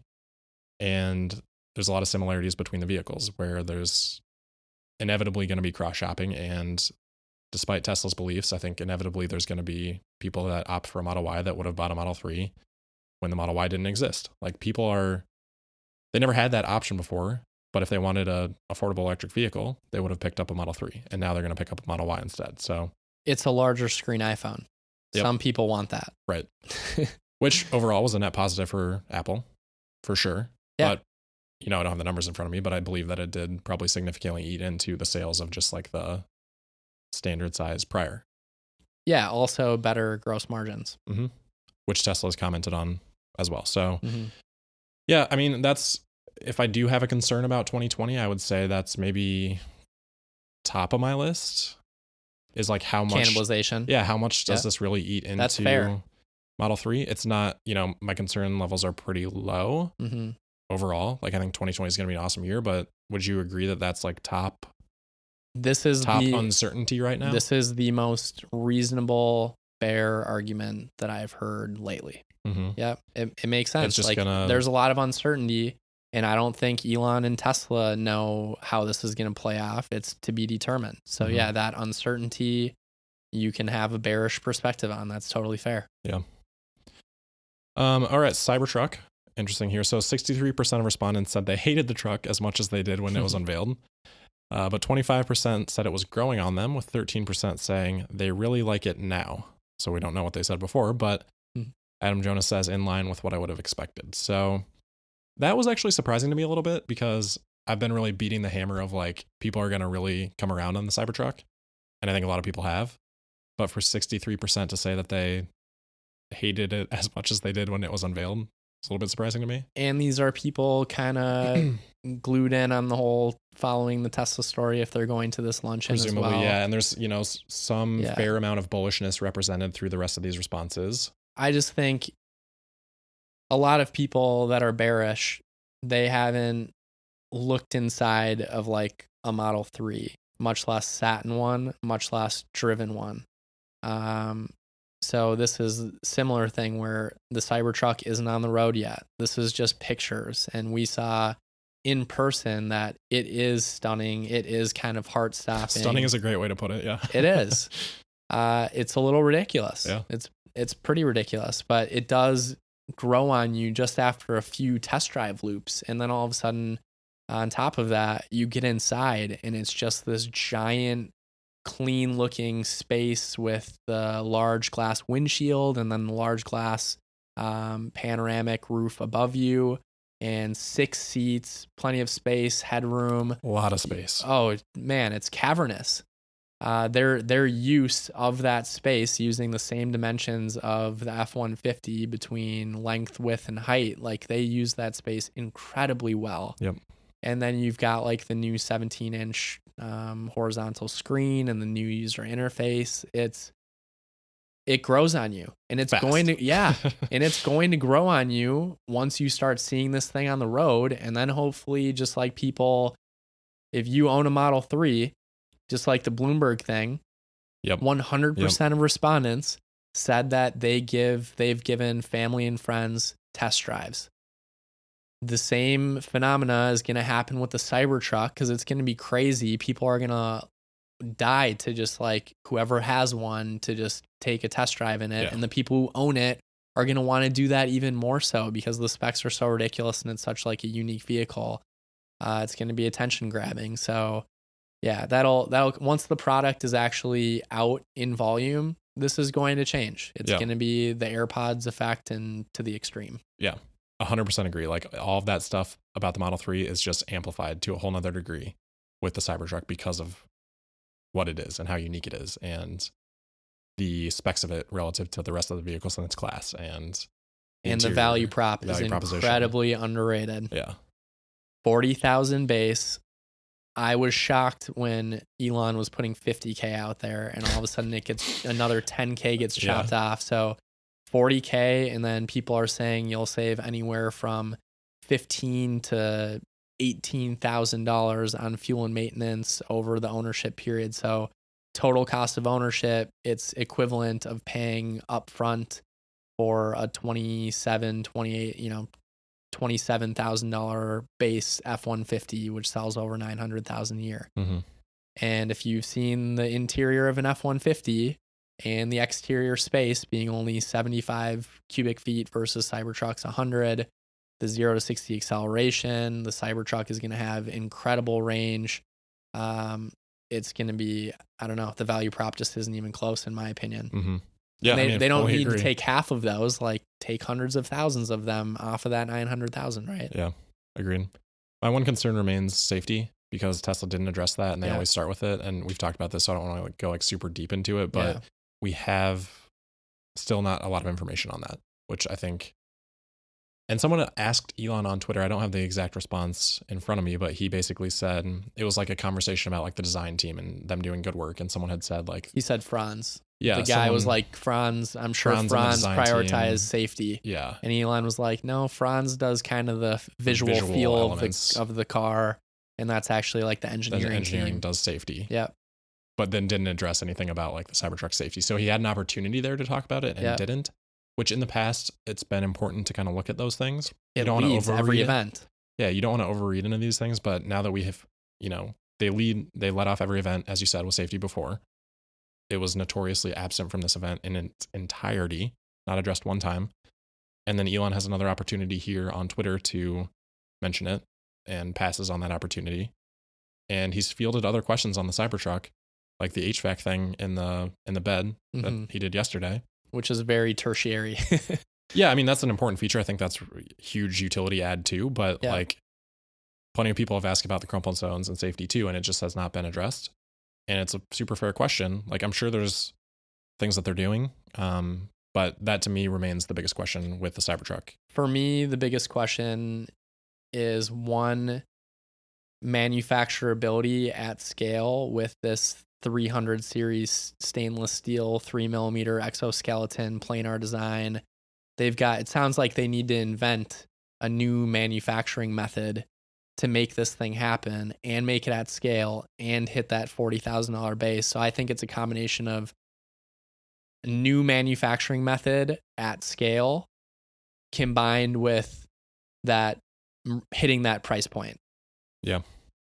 But I feel like they put that out with a lot of confidence too. Like there was, and we talked about this a little bit at the unveiling, there's no reason for them to price it at $40K if they weren't confident in that, because even at $44,900 or $49,900, like people would have been super happy with that price point.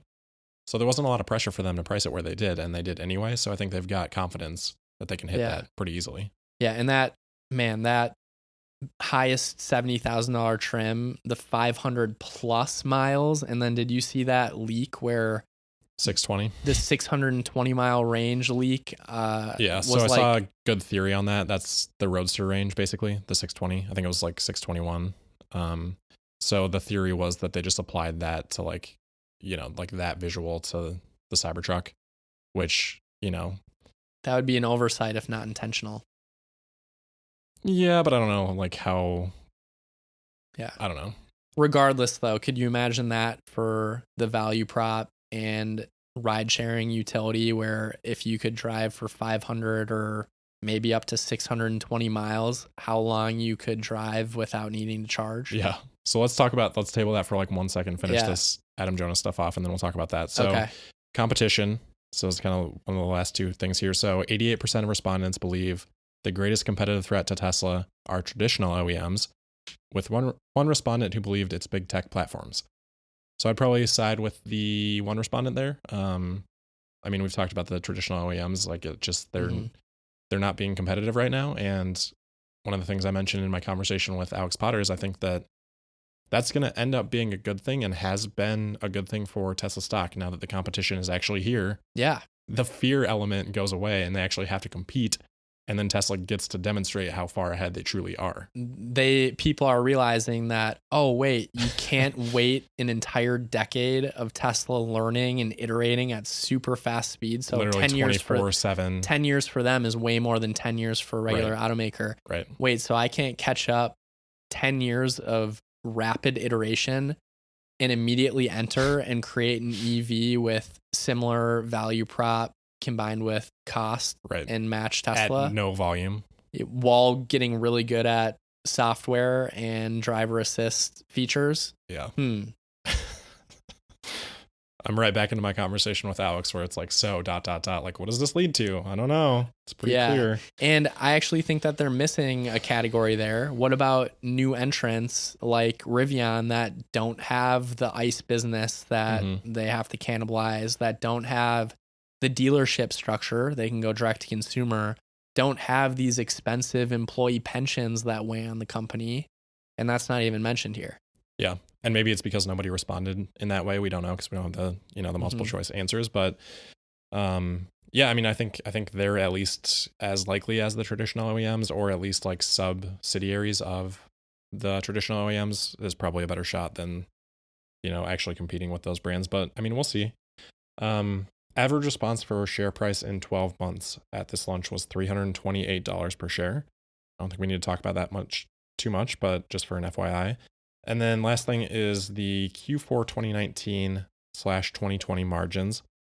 They say fairly split bag on this one, with about 40% of respondents believing that margins will be roughly equal to third quarter of 2019. And as we've talked about, I think that's probably a miss. I mean, Tesla had the $80 million or whatever it was of foreign exchange impact in Q3 that was benefiting them. Full self-driving. They had the full self-driving revenue recognition from Smart Summon. Which was what, 30? It ended up being even smaller than that. I think it was like only 15. Okay. We'd have to look back, but I don't think it was 20 pretty to 30. material. Yeah. Yeah, even if it was 30, I mean, that's going to be outweighed by the acceleration boost. Like that should be. You want to talk about that quick? Yeah. Yeah. So this just came out, what, yesterday? Yesterday, yeah. And I did talk about it a little bit yesterday, so people should have a lot of the context. Yeah. So long range dual motor Model 3. Right now, you have the option to just upgrade for $2,000 your acceleration. So what is it going from? So it's half a second improvement, Yeah. and Tesla lists the 0 to 60 as 4.4. Going down to Motor Trend 3.9. has tested it in the past at 4 flat. So people are saying that it is a significant improvement. So I'm guessing it's more like 3.5. Electrek today posted an article that someone had tested it that had previously run a 4.2 and now ran a 4.8 or a 3.8 with it. So 0.4 second improvement, but faster than that 3.9 that Tesla lists. So we're still getting the data here, but it looks like it's, a 0.4 to 0.5 improvement from where it was before, wherever that baseline was. For $2,000. And $2,000. that's over-the-air update and $2,000 in basically 100% pure margin revenue going into Tesla's I've read that they'll have coffers. to add a little bit to warranty reserves with like a faster vehicle. That'll put more stress on the drivetrain and probably more risk of accidents with a faster vehicle. So that would offset a little bit of the margin, but yes, still. The warranty reserve is only what, $2,500 to $3,000. Yeah, it'll still be super high margin. So yeah, and this is where S&P 500 induction. So Q4 and Q1 combined. What does Tesla need to do? It needs to be around 250. 250 if I remember million correctly. In GAAP profitability. Correct. Net and income. then this one I've seen quoted as a requirement, but I've read it as a guideline, is that the most recent quarter should be profitable. So I'm unclear if that's a requirement or a guideline that can be, if it's not, if they can still get included.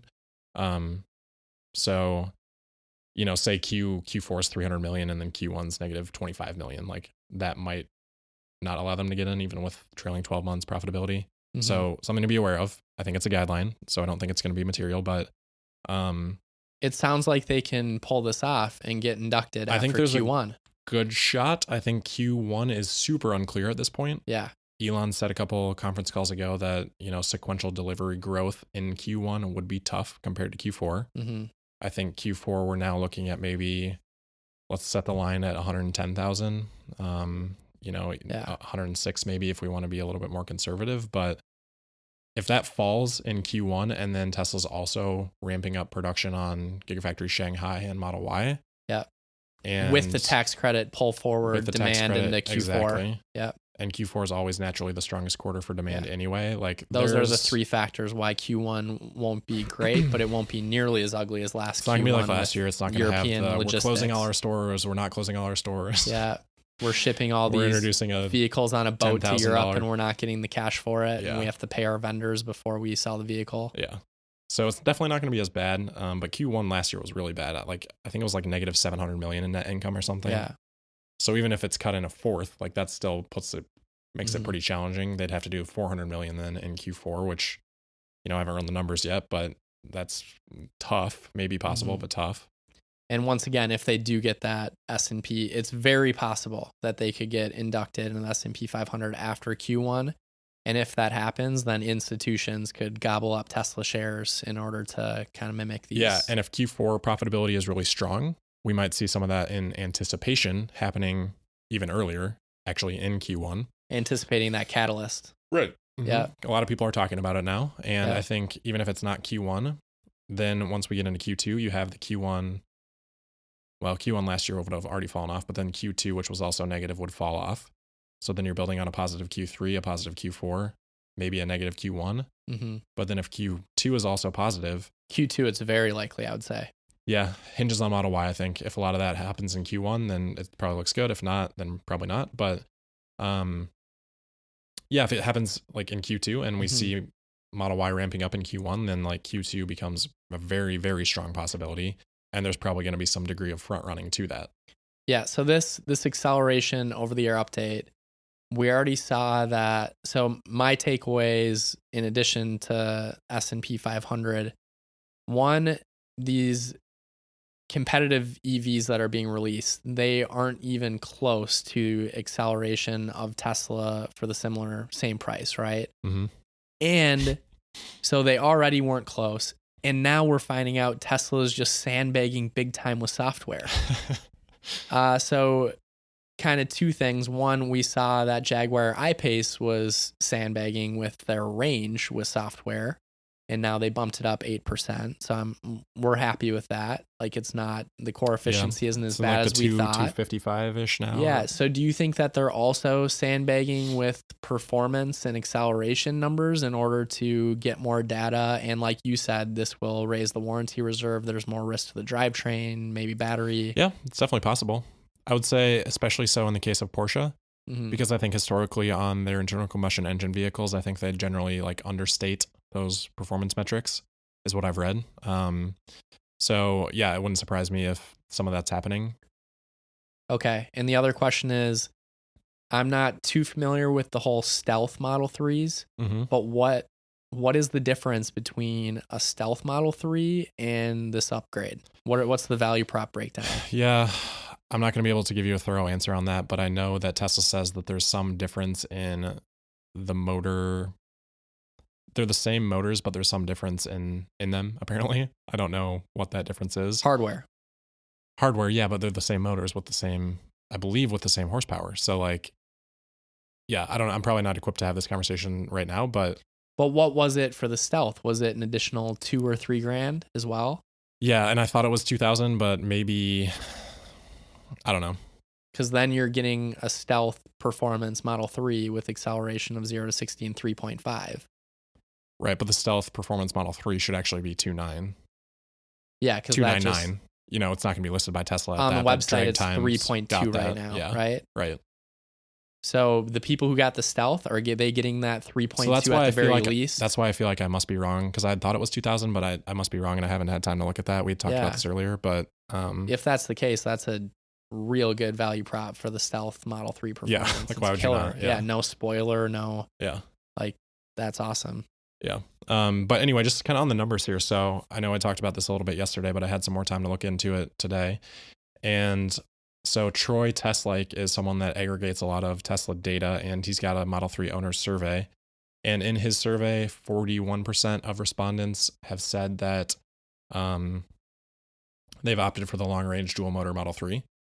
And, you know, to date, what have we had? Like, trying to do like the mental math here quick, like not 500,000 Model 3s yet, but maybe like 400,000. So 40% of that, you know, the 40% is probably high, because I would imagine the higher trim you get, the more likely you probably are to report to like a Tesla thing. So there's probably some selection bias there. I'd say 30. Yeah, and then the long range dual motor hasn't been out for the whole period of time that Model 3s have been in production. So, you know, fleet wise, smaller percentage. Exactly. So maybe we're looking at 25-30%. Let's say 25% of 400,000. So maybe there's 100,000 long range dual motor Model 3s out there. Electrek surveyed their readers on if they would do this upgrade. I think 20% said yes, 20%, maybe 30% said maybe, not sure yet, with the rest saying not interested. So again, probably some selection bias there. If you're reading Electrek, maybe you're a little bit more likely to be interested in an upgrade like this. So maybe let's call it 20%, and let's just say like that somewhat interested percentage mixes out around there. So 100,000, 20% of that, 20,000 vehicles. Yeah, for 2,000 a pop would be, you know, 40 million. Again, almost all straight to the bottom line. Material. Yeah, so on 7 billion Q4. on 7 billion in revenue, you know, Q4 will probably be a little bit higher than that. I haven't done the math on that either yet, but that's like, you know, 60 basis points in margin, which is significant, like across the company, not even on like the Model 3. That's, I mean, assuming that all happens in Q4, like maybe, you know, some of that would be in Q1, whatever, but Yeah. That's a lot. And we just talked about premium connectivity, and not that long ago, that's more of a Q1 thing too, but that adds, I can't remember the numbers, but 5 million or 10 million per quarter. Yeah. It's Premium like these connectivity. little software options continue to add up and are going to continue to drive. And this is just with a small fleet right now. Like Tesla's fleet relative to where it's going to be in 5 years is so small right now. So small. 5 years from now, it's going to be way bigger. So their growth isn't going to decelerate. I don't think so. Craig Irwin. Yeah. Call back. Oh man, stick your neck out there. Yeah. Yeah, Ross Gerber kind of took it to him a little bit, but yeah. All right, so rounding back then on the Cybertruck. So 500 plus miles of range, maybe 620. I don't, I'm less, I think that's probably just like a screenshot thing that like whatever. I'm not putting much stock in that. Let's just say 500. So 500 plus. At that point, you don't really need it to get that much higher, especially for a passenger vehicle. Maybe on a utility vehicle like a truck where you're going to be doing towing, you want something that can do 1,000 miles of range. But for an autonomous ride-sharing vehicle, you don't need that. Yeah, so it sounds like if they are getting 500 miles, the drag coefficient is actually surprisingly good for that aesthetic. Well, we don't know what the kilowatt hour pack size is going to be. Yeah, and that's where if it is 500 miles plus for that 70K trim, it's likely going to be the Roadster double stacked battery, I would say. Yeah, but we don't maybe that's 2 100 kilowatt hour packs. Yeah. Maybe it's 2 120 kilowatt hour packs from the next gen Plaid. I have no idea. I think 200 is probably fair. Yeah. But yeah, this is where double stack 200 kilowatt hour batteries. Not only does that raise the cost of the vehicle, but you're also using so many batteries of your limited battery production, right? Overall as a company for one vehicle. The range is really high. That's great. But then it also makes the vehicle heavier. So on a kind of core efficiency basis, or putting your batteries, not on a core efficiency basis, but on a miles per gallon equivalent basis, you're holding it back because it makes the vehicle so heavy. So this is where what's really interesting to me is, all right, you don't really need 250 base to 500 plus for more money. You're kind of there on range, and you don't need to keep adding more and more kilowatt hours to such a degree. And energy density is going to continue to get better and better. But now what I think is a lot more important is the shift in focus for Tesla. And I hope they talk about this in Battery and Powertrain Investor Day. Yep. But they're going to shift focus from energy density improvements to longevity improvements. Mm-hmm. And this is all about the ride sharing economics. So once again, and I've talked about this before, but the Ford head of autonomy, he said, somebody asked him, why aren't you concerned?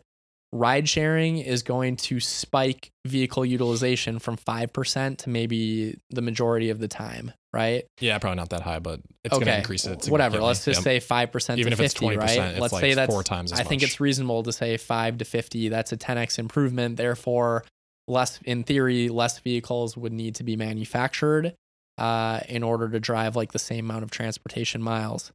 But so he basically said, yeah, but if they're driving 50% of the time, their life cycle is going to be over within 4 years. Then they're going to get crushed, and then you pump out another one. So yeah, it'll be higher utilization, but way lower. Instead of 20 years the vehicle lasting, it's going to last 4 or less. So you're just going to crush it, and that's why Ford is going to be fine, because they're still going to be pumping out these vehicles.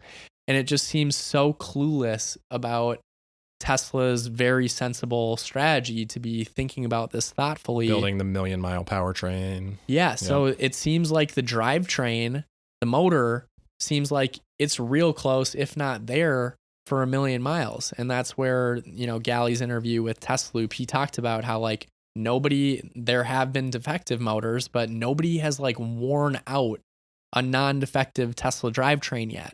So they might be there already with the 1,000,000-mile drivetrain. So then you just need the battery pack and the durability of the vehicle to be there, right? But if you shift the focus from energy density to longevity, now that you already have more than enough range and you don't want to just keep adding kilowatt hours and battery packs and lower the MPGE, all that kind of stuff, imagine a 1,000,000-mile ride-sharing vehicle, that 1,000,000 miles spread across that $40,000 upfront cost, right? The ride-sharing cost, $40,000 divided by 1,000,000 miles, that's 4 cents a mile. So the upfront cost over the entire life of that vehicle is 4 cents a mile. Then basically the bulk of the ride-sharing costs become all variable, not the upfront. So you add electricity, maintenance, insurance, and it's just such a total game changer. And the ride-sharing economics is just a major shift. So like that longevity piece, now that energy density is really, really good and it's there and it's going to continue to improve, but I'm just hoping that they really hammer home that point at the next investor day and just be like, the next phase of EVs and how the world is going to look is going to depend on battery life cycle and longevity. Which is interesting because like if you think about competition and what competition is probably trying to optimize for right now, they're still trying to catch up to where Tesla is at from a cost perspective and from a energy density perspective and all those things that we're talking about, you know, today for a 150,000, 200,000 mile vehicle. And, you know, what we just talked about, Tesla's kind of there at this point.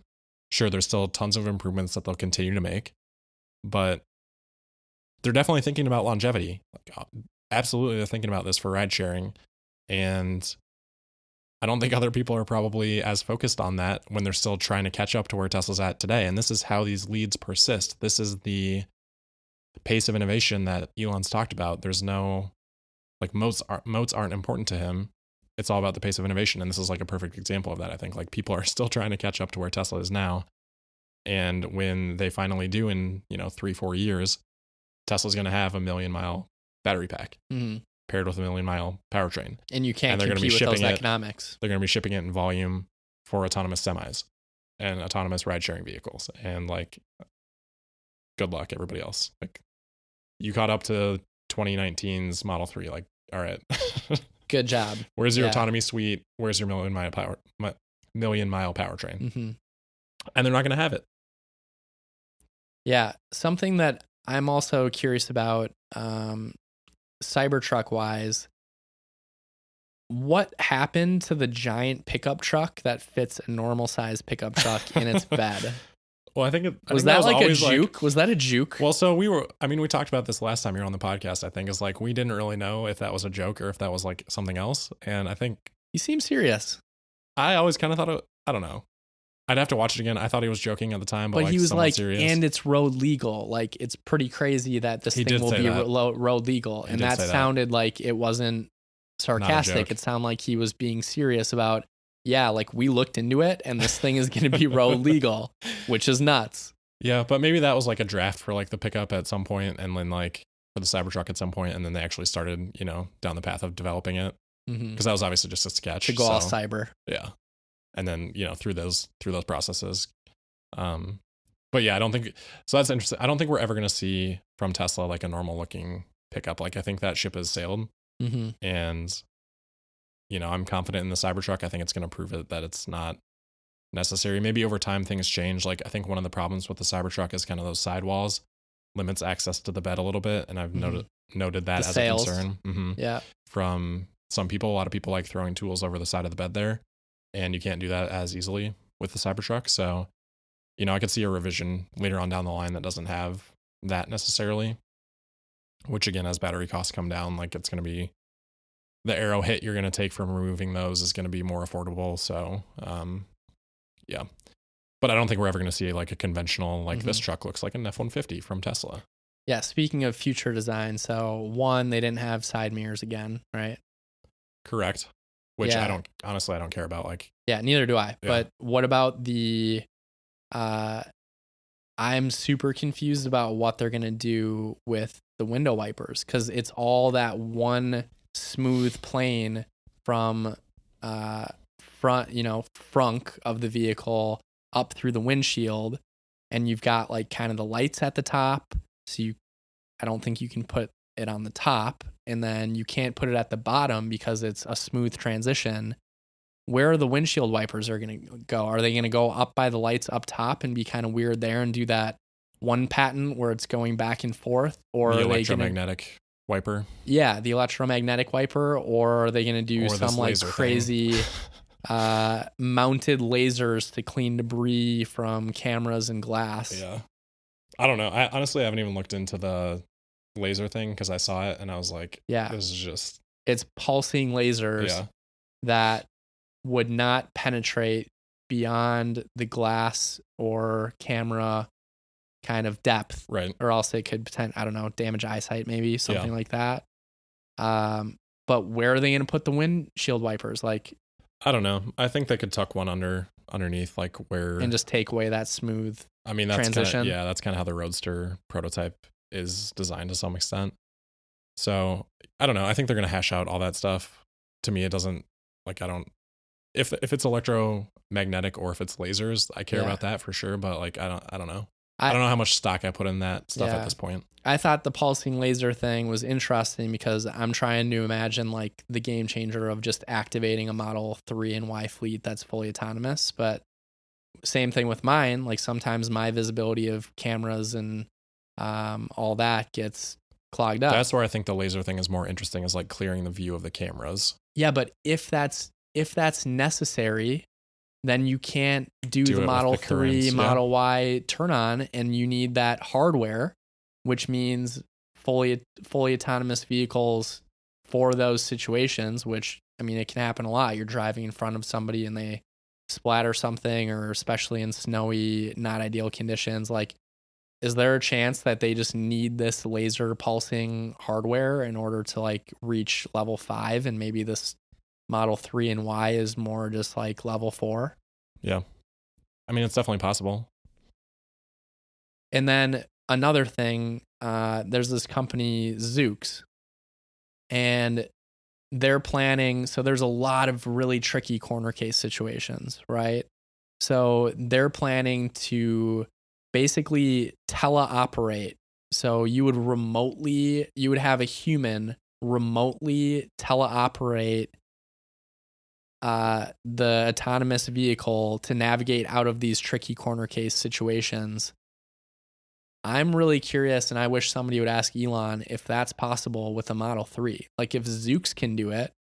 Remote operator? Yeah. Just like there's a lot of really tricky situations that would be difficult to get out of. I know the Test Loop guy talking to Gally, he was talking about how in Las Vegas, there's times where there's people crossing and you literally can't turn. You need to do the slow nudge thing. Right. How is that autonomous vehicle going to do? And this is like very corner case, right? But how are they? That's not that corner case. That happens in New York too. Okay, so that's like a really good one that needs to be solved. Is it going to do the nudge into pedestrians? That seems tricky. So maybe you'd have to like teleoperate in situations like that. What else are you going to do? Just freeze in the road for hours? How do you solve that part? Or does it just kind of abort and just redirect and go another path and just like drop you off as close as possible to the destination? Or yeah, I mean, maybe it just waits, and like, I know that we think there's no gaps ever, but like that's probably just our perception of like, oh, I'm trying to make this light. But I'm sure at some point there's probably a gap. Nobody's brought up the teleoperation thing for Model 3 though. And I'm trying to think, like, it's so well connected. If Zoox can do that, how can Tesla not maybe just push a software update and be able to have that capability early on before they kind of hit that deep march of 9s for reliability? Yeah, I'm trying to like rack my brain for any time this, for some reason I feel like I remember this being brought up like one time. Okay. But I really can't remember the context, so I might not be right on that. It's just going to be this gradual transition, and I'm trying to envision like how everything's going to work, from safety drivers to even remote stuff operation. Like, okay, what about, is it possible to just push a software update and enable driver monitoring through the interior cabin cam? Stuff like that. If they get enough flack, or let's say during that transition of you needing to just sit in the seat as it drives you, maybe it's legally required to have driver monitoring systems, right? Maybe they passed a law. That would really hurt Tesla, and unless if they could all of a sudden push a software Yeah, I'm sure update. they could. But is that fisheye because it's up by the rear view mirror? Would I'm that sure be it able can to see see the driver monitor because you? someone will occupy that seat. So why would they have Yeah. made that to not see that area? So I'm sure that's all possible. But if Tesla says that's possible, then maybe they'd get pressure to actually do it, which right. they so don't want to do. Yeah, right. Yeah. That's why they've It's said as interesting little to as me. possible Yeah. on that camera. For sure. Which I think makes sense. But yeah, the remote operation is interesting, but I think there's a short period of time where that's going to be required. And maybe there are certain corner cases where it's important, but to me, I don't necessarily care as much about that because they're corner cases and maybe you don't operate then in like New York City, but there's other metro areas that don't have that issue. If that's the only specific thing, like, I don't know. Yeah, that's just like one really good corner case situation. Right. And I feel like it'd be a worthwhile discussion to like sit down and actually like spend a lot of time brainstorming, like, what are these corner cases? I'm sure Tesla does this all the time. And that's some of the difficulties you don't know. Right. A lot of them. Right. But even just thinking of examples and then like, maybe that can be a question on a conference call someday or something like, hey, how are you thinking about these, 2 major corner cases that like we as a community, no one has had a good answer for, Mad Max nudge mode. I mean, yeah, like that's the answer is like, it can go slow as long as it knows there's nothing like underneath the car. Just like but I don't know if quarter mile of an hour. Right. I don't know if the technology suite is equipped to be able to understand if like, oh, I'm just nudging this thing and like I'm going so slow that I can't hurt it versus like, oh, there's something underneath me that I'm running over and killing. Like, I don't know that an ultrasonic sensor can determine that. And obviously the camera's not going to have visibility beneath. Maybe they could tell from the suspension, but like, what if you're on a bump? Like, I don't know. Yeah, visual. Yeah, and you're not gonna have visual underneath the car, so like you're not gonna be able to know. And we were talking about, because we had to get around your car and park mine, but like we were talking about, I kind of wish that you could have like an octabox of your 8 cameras kind of live streaming while parking too. So like, yeah, the ultrasonics do a great job of showing you like how close you are to stuff, but if you could get an actual view from the B pillar on the side and all those things, that would be like next level. Yeah, super and helpful. Your confidence would increase because you can see, okay, I can pull this off and I don't have to move that car to get mine in because I can see I have 2 inches of space and I'm not going to hit it. But if it's ultrasonics and it's 2 inches of space, they're going to be like, stop. Right. It's going to be beeping at you with the red flashing. Yeah. Or the overview thing that some, like Porsche has. The top bird's eye view or whatever. Yeah. Yeah, we're getting close to 2 hours here. Let's wrap it up. So we should wrap it up. Is there any other major stuff? I feel like we hit on most of the stuff. I could go on for another 2 hours, but let's cut save it for next time then. Yep. All right, cool. Thanks for coming on, Matt. Always appreciate the conversation. Of course. Thanks for having me. Yep. Awesome. All right, I will see you guys tomorrow for the Friday, December 20th episode of Tesla Daily. Thank you.